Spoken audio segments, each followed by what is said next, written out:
Hello everyone, this is David, live in Granada, in the living room this time because my room is an utter disaster. Reporting in for week 10, so hello everyone, I hope you're all doing well. I've enjoyed hearing from you as much as I've heard from you, which hasn't been all that much, but I'm sure this week I'll get a regular flood of emails. So, it's been a little while since my last video, and I think in the previous one I said that I was going to take the test for the first time. It ended up being a bit more complex than I thought. Not that I can completely blame the people involved. They thought that I would be back in Chicago, which, in their defense, I never told them that I was hoping to take it here from Spain.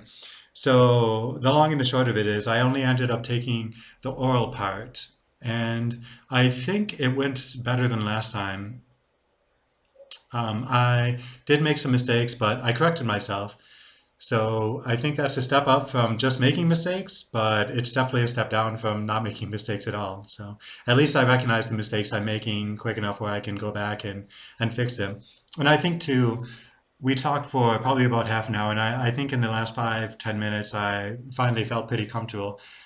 The nice thing about doing it through Skype is I didn't have to see the professors, and also, knowing that we had an ocean between us made it a lot easier to feel at home and not get as nervous as I think I did the first time. So that probably accounted for a third of the test. There's still a written part where I have to correct a whole mess of sentences, and then where I also have to write a couple of essays. And I'm not sure exactly how that's going to go. One thing that I suggested that I suggested to them was that I find a professor here who'd be willing to sit down and take the test with me. So I have to. That's probably on the docket for tomorrow. Figuring out the names of my professors, since I'm horrible with names, and despite the fact that I've had class with these people for a good month and a half, I only maybe know the first name of one of them. The other one I'm at a complete loss for.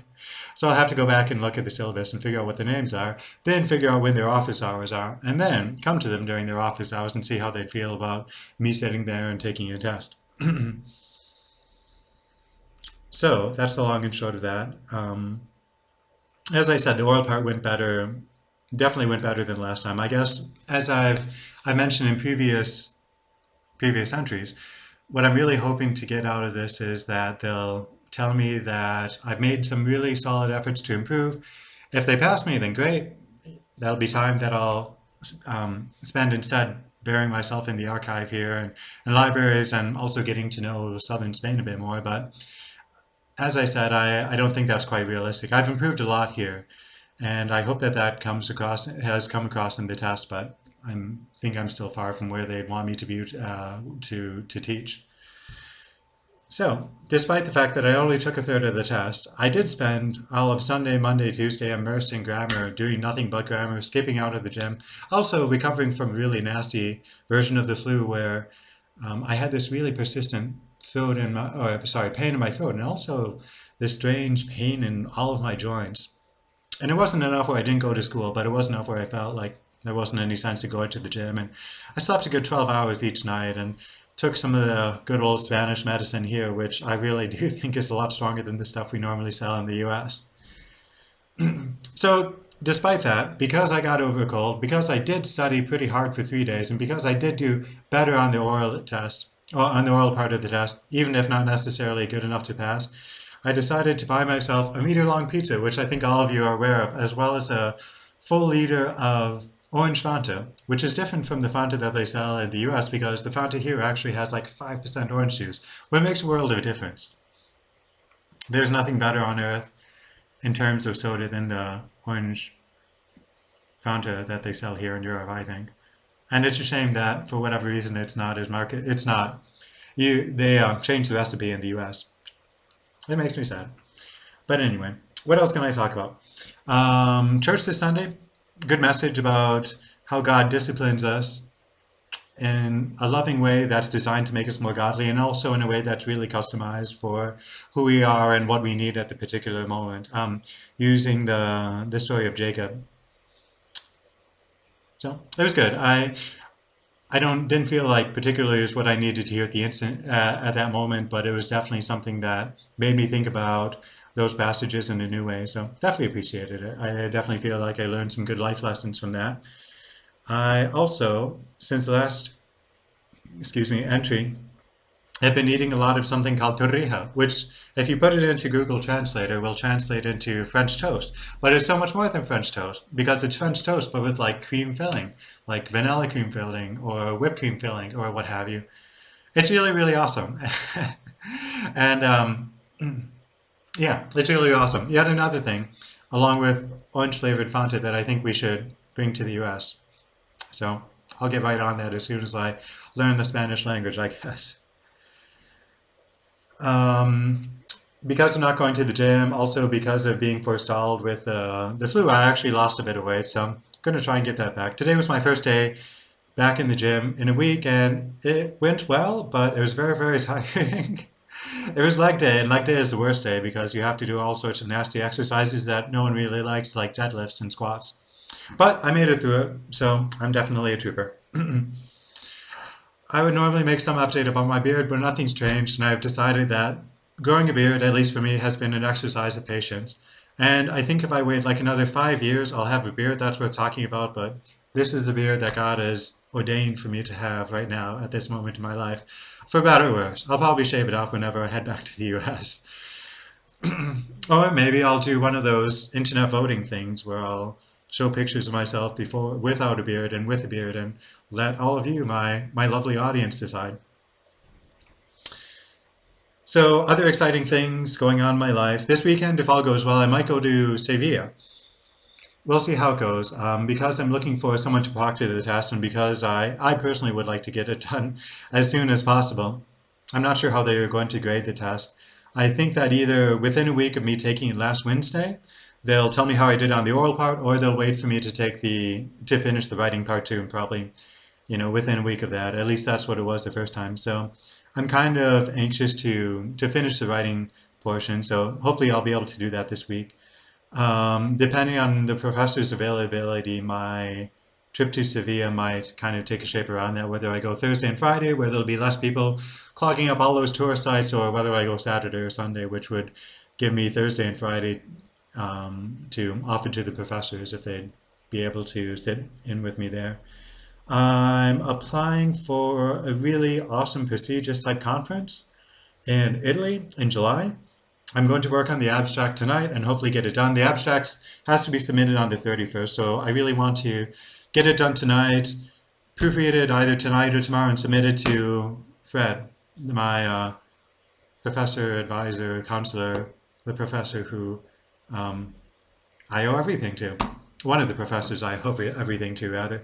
But to submit it to him and see what he thinks and see if there's a different direction that he thinks that I should take it in, since he's very much in touch with what's going on in the field. So if that works out, it'd be really, really awesome. I'm excited about it. Along those lines also, that'd probably mean that I'd come home sometime late July. The one thing that I promised myself is, come what may, I'm definitely going to spend at least my birthday home in the US with my family and friends and, well, really all of you guys. So there you go. So start thinking about what kind of cake and what elaborate, expensive, over-the-top presents you want to get me, I guess.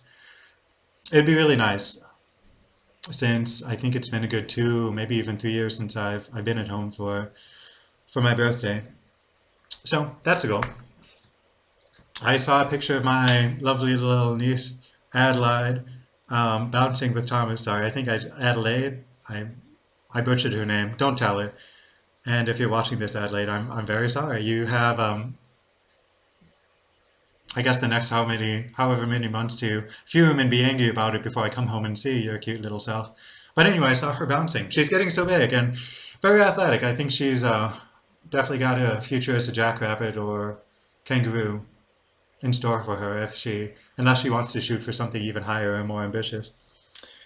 I read a book on the pygmies. It was in Spanish, so no harm there.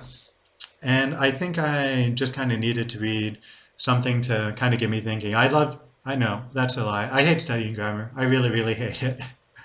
And on top of that, it's not at all stimulating. So it's nice to read a book about something completely different, an exotic locale, um, a group of people that I knew next to nothing about, and it was good. I mean, I think I have issues in general with how this anthropologist wrote. Maybe just how anthropologists write in general. In general, that's something else I have to think about. Anyway, I'm looking at the time. It's already over 10 minutes, which means that I don't have much time to talk much about the one other really, really awesome thing I did was I went up and finally saw the Alhambra. I didn't go to the Alhambra itself because they charge for you experiencing history here, which I think is horrible. Although I'm sure that there's probably good preservational and cultural reasons that they do it. But I saw it from the outside. It was awesome. Took lots of pictures. I also saw the palace that Carlos El Quinto made up there, which was really, really awesome too. Just phenomenal architecturally. And saw a local, excuse me, saw a local art exhibit that was going on there. So lots of good stuff. Very, very quaint. Hopefully I'll post pictures of that as well as probably my trip up to the mountains, which I think is another pending thing that I've kind of got going on there. And just for the bonus, at the end of this, I'm going to post all of the pictures I took of me trying to deal with a meter long of pizza. So just to get some basic facts out of the way, I'm apparently 190 centimeters, so 1.9 meters. So the pizza is actually more than half of how tall I am, which is just utterly unbelievable. It had Emmental cheese, which is pretty classy, but then they put on ham, which is somewhat less classy. All the same, it was a very, very good pizza. The sauce wasn't even all that great either. I think it was just kind of fried tomato, whatever, like really no spices. But all the same, it was my way of treating myself for being such a good student and surviving the flu and surviving, all the studying, all that sort of stuff. Anyway, so that's all for this week. I love and miss all of you. Keep the emails coming because I love hearing from them. Also, videos are nice too.